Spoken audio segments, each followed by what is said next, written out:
Good afternoon and happy Thursday, everyone. It is Scott Wohlers with River Place Capital.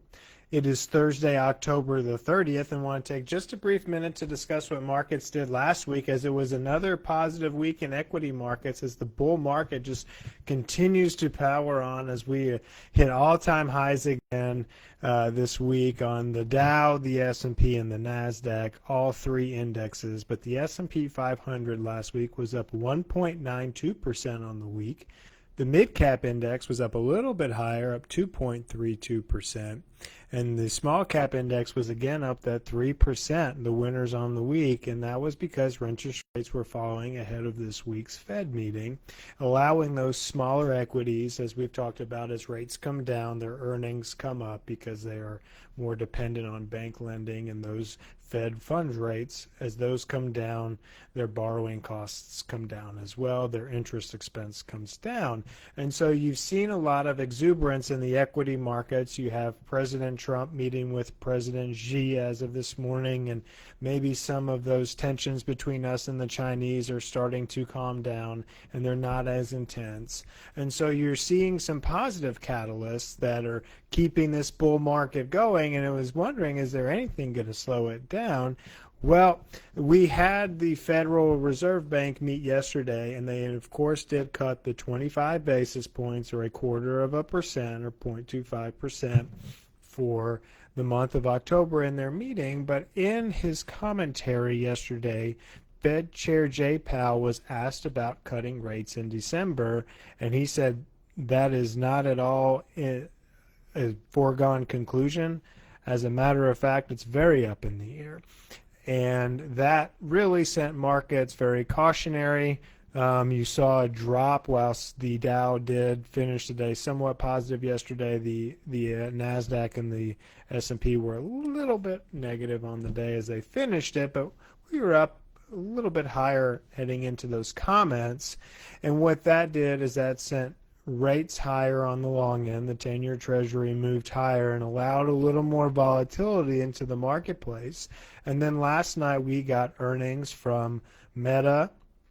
We got Google's earnings, which were phenomenal. Meta had a $16 billion tax hit, so they missed earnings. However, had you backed that out, they would have beaten earnings. They beat on the top line. Their guidance was better. However, they did say they were going to continue to spend more money, and were going to actually spend more money this year than they had originally anticipated. And you're seeing a reaction in the market, and you're seeing a very drastic pullback in Meta today. You're seeing a pullback in Microsoft very similarly. Great earnings, great revenue, great growth in Azure for Microsoft, but you're seeing the AI spend be more than anticipated, and you're seeing a pullback in the stock. Well, when you have those, when the market is concentrated as highly as it is with these mega cap tech names, and you have some pullbacks in those names, the broader index you're going to see pull back. But today, an index that's not going to be as affected by that, the Dow Jones Industrial, you actually see that moving higher today.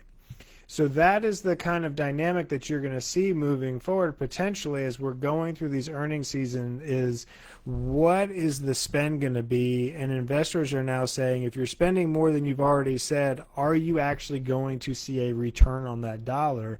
And there's some questions about overspending and ever seeing a return on that, and that's what's allowing the volatility to creep in. It's not a bad thing. It's creating some opportunities for entry points in a market that was just moving higher, higher, higher, higher, and not an opportunity for investors to say, wait, where can I get in here? And so when you see these opportunities on pullbacks at a broader index level, when the index itself is still pretty healthy on the underlying surface, because what Fed Chair Jay Powell did say yesterday was that the underlying economic conditions remain good, and that should continue to power this market moving higher.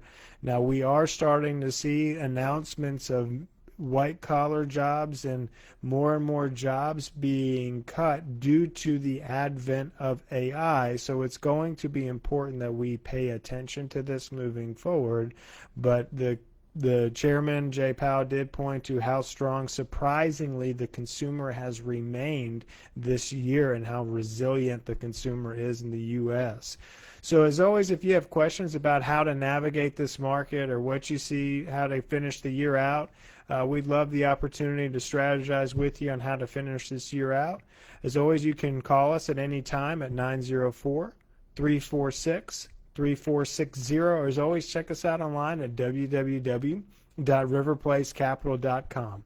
I hope everyone has a wonderful rest of your week. Thanks so much for watching.